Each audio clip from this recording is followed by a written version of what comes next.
Welcome to the Mouthpiece. It's October 25th.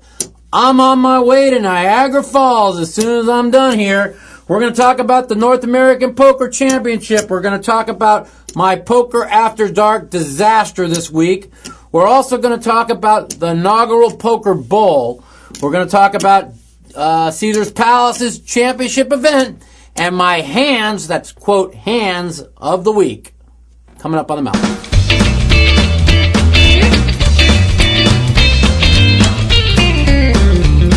Well, everyone, the North American Poker Championship kicks off tomorrow. I'm still in Vegas, but I'm heading out on a flight in an hour. There'll be 3 first days with a first place prize money closing next to $1.5 million. I've heard they've had over 500 qualifiers for this event already with an awesome structure. I'm really looking forward to going to Niagara Falls. I haven't been there since I'm 15, and hopefully I play well and do something really good down there. So that's my plans for the next and upcoming week. Also, I'd like to talk about, on the sad note, my Poker After Dark.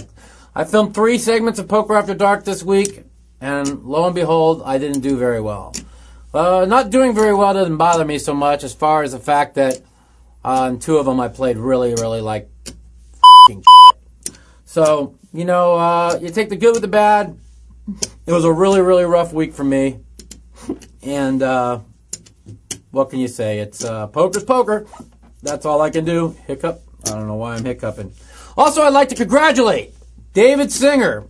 Congratulations, David. You finally got your tournament victory. As David Singer came from the short stack yesterday at Caesars Palace to pull off the victory at the Caesars Palace Classic. At one point yesterday, David was out-chipped 5-6-1 by not 1, not 2, but 3 opponents. I fell asleep for an hour. I woke up. David had all the chips. And even though he got lucky from what I hear on the last hand with Ace-9 versus King-King, you need a little luck in poker. I don't have it. Some people do. Congratulations to you, David. You're a good player and a good guy, and you deserve it.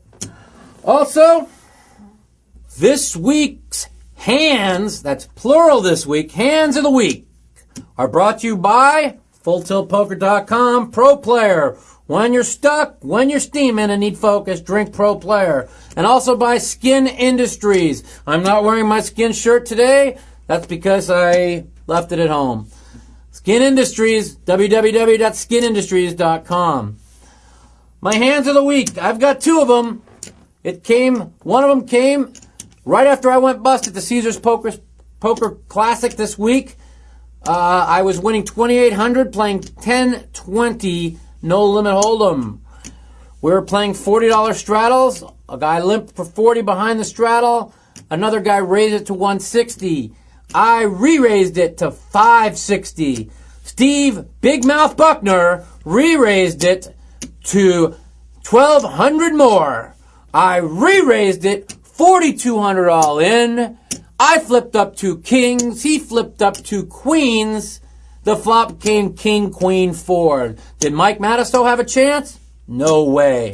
It came ace of diamonds, 3 of diamonds, and old Steve Buckner had the queen of diamonds, and the $9,200 10-20 pre-flop hand belonged to Steve. Congratulations, Steve. You deserve the donkey of the week as you put in 4 bets pre-flop with 2 queens and no limit hold'em.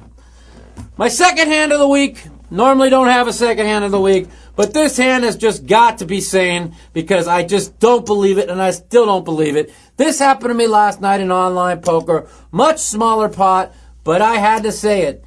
Raise from first position 175. We're playing 25-50 pot limit Omaha.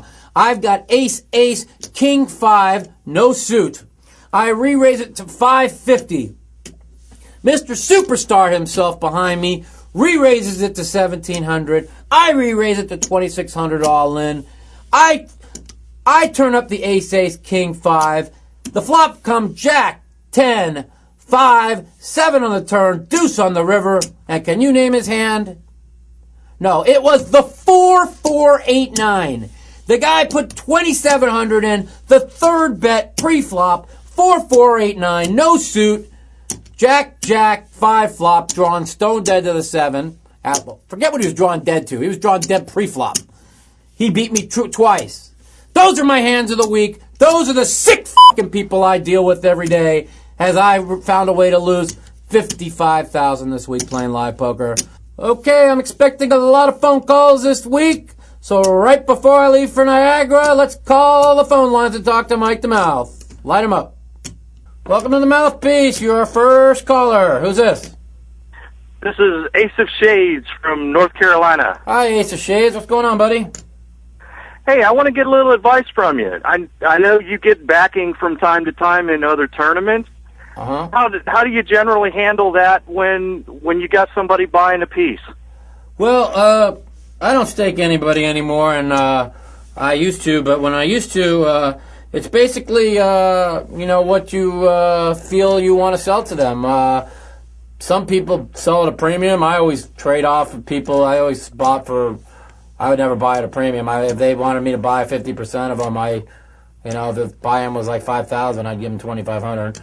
But that's how I used to always work, and that's how a lot of people work. But pretty much something like that. And if you're looking for long-term backing with makeup, they basically the going rate usually is around 50%, and then with makeup. So makeup meaning, let's say you lose $42,000 straight in tournaments without cashing. Then you cash for $45,000. You would give the $42,000 back and split the $3,000 profit, which would be $1,500 apiece. Okay, what about at situations where maybe the prize is additional buy-ins? Then he would have half of the buy-in he would have half of the tournament for the next tournament. For each one that's involved? Yeah. Okay, that sounds great. Yeah, no problem, man. Call me anytime. Continued good luck on the After Dark, man. Yeah, I hope so. It's been rough. Take care. Thanks a lot. Welcome to the Mouthpiece. It's Mike. Hey, Mike, what's up? What's up, buddy? Hey, Dave from Huntington Beach. What's your first name? Dave. Dave, how you doing, Dave from Huntington? Beautiful. Hey, listen, I just wondering, all this stuff going down with Absolute, if you had a take on any of that. Well, it looks to me like it was a separate incident that involved an employee there. At least that's how they're covering it up to be, and I can't see it anything but that. So I presume that it's all pretty safe, and even Absolute's pretty safe too. But who knows? I never win a pot in poker, so I always say forever they cheat me. So who knows? But I don't think there's any cheating going on online. I don't think that if there is, there's very, very little. I like to talk a lot of shit about it, but I don't believe there is. And I think it's a separate incident, and I think that it should probably blow over. Really? You don't think it's going to have an effect at all, huh? It could have a big effect on online poker. I'm hoping it doesn't. But it's like I was, if you listen to the show tonight afterwards, you talk about my hand of the week, and then you ask yourself, wow, how can they not, how are they not cheating when my hand of the week came down? But I know they weren't. But, you start to give your doubts because, you hear this and you hear cheating here and you hear cheating here, and that's really bad. It's just a bad word to use when you're talking about online poker now. Especially, it's very delicate. Every time somebody loses a pot, they're going to think they're getting cheated, and that's the scary part about it. Yeah, and I think it just makes you kind of wonder about all the other sites as well. Well, yeah, that's what I'm saying. It affects the whole industry, and I'm on here to say that I don't believe. I think it was a isolated incident, but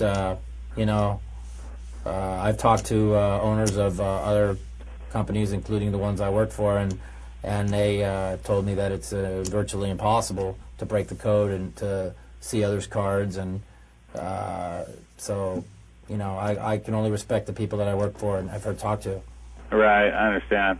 Well, listen, man, I'm a huge fan of yours. Hey, thanks a lot, man. Hey, listen, can I ask you another quick question? Yeah, no problem. Is it true that you had a lot to do with Frankie Odell, helping him along with the... Oh, yeah, me and Frankie are pretty good friends. I've helped him a lot with Omaha and stuff. He's done real well. I'm pretty happy. I see you won another bracelet this year. I was lucky enough to play him a couple of times at the Legends this year. He was a really cool guy. He's a really good guy. I really like Frankie a lot. He's been through the ringer like all of us. Yeah. Well, listen, Mike, hey, I appreciate it, man. You got it, buddy, man. Call me anytime. All right, take care. You got it. Later. Welcome to the Mouthpiece. This is Mikey McLovin here. Hey, Mike. What you doing, man? Hey, it's Blake from Los Angeles, California. Blake from LA. What's up, buddy? Hey, what's up? Hey, I had a question. One, how's the tournaments been treating you lately? Well, up until the last couple of weeks, they've been all right. I did good in Borgata, and then I had a shot in Aruba, and then Caesar's Palace, I got down to like the last 103. Really didn't have many chips, and had like an hour period where I didn't play so well, and it kind of cost me. But, you know, I'm on my way to Niagara Falls tonight, and hopefully it'll do better. Gotcha. And I've been playing mostly No Limit ever since I started playing a couple of years ago. Mm-hmm. What's a good game to transition to? I tried Omaha 8 or better, and I'm kind of liking that. You know, it's a thinking game. So what else? Yeah, the 8 or better. I got a big video going to be coming out through iAmplify for your downloads. It'll be like on Omaha and Stud 8 or better, and basically tells you how to play them games. And there's a lot of money in the split games because people play chase for half the pot way too much, and they can never scoop, and there's a lot of equity in them. So, you know, I've always made a living playing split games my whole life, and now that everybody plays No Limit Hold'em pretty good, I'm probably going to go back and start playing split games again. Yeah. Do you have an email address or something that we can contact you at?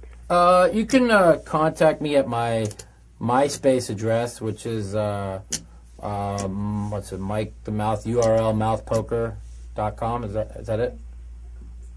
Oh, myspace.com/mouthpoker.com. All right. Thanks a lot, Mike. I'm always available to answer questions there. All right. Thanks a lot, man. Hey, give him hell at the tables, yo. Yeah. Take care, man. Thanks. Welcome to the Mouthpiece. Mikey McLovin here. Hey, Mike. It's Blake again from Los Angeles. What's up, buddy? Hey. Didn't I just talk to you? Yeah, you did. All right. Whatchamacallit, for purely social poker, if you were just going to play a game where you just wanted to have fun, who would you play with? Oh, I love playing with, when we're drinking and gambling. I like playing with Gavin and Daniel and Phil. Phil? What's it like playing against Phil Ivey? Is he really the way he looks on TV, or is he Phil, I don't know. He doesn't really he don't really play poker anymore. He's retired. He just is quiet and doesn't say much, and yeah, he's exactly how he is. You know, Phil Ivey's actually a really funny guy, but he's like funny, quiet. He's like he throws these like funny comments out there, just you start laughing, and he's kind of funny, but he's really kind of quiet. So he's just different. Yeah. What about some of the European players? I don't know. Tony G's cool. I mean, there's a lot of fun people. European players play a lot different than the Americans. They play more all-in style, and the Americans play more what I feel is the correct style, and that's slot poker. Are you coming out to Commerce anytime soon? I'll be there in February. Oh, February? Okay. All right. I'll look for you then. You got it, Blake. Thanks for calling, man. Thanks. Later. Well, this is the end of the Mouthpiece for week of October 25th. For some odd, crazy, f***ed-up reason, I found a way to get 3 phone calls, make that 4, because somebody called in twice. Thank you, Blake, for calling. I don't know where the f*** y'all are or what you're all doing, but I'm on my way to Niagara Falls, and if I happen to jump in and fly off the falls and die and nobody gets to talk to me again, it's all your guys' fault for not calling in today. Well, have a good week. We'll see y'all next week on the Mouthpiece, unless I'm at the final table of the Niagara, then I might not come back, and we might have to wait till Friday. 1-877-675-1306, 1-877-675-1306. Talk to Mike the Mouth, 3 to 3:30 Pacific every Thursday. F*** you guys for not calling in today. Later.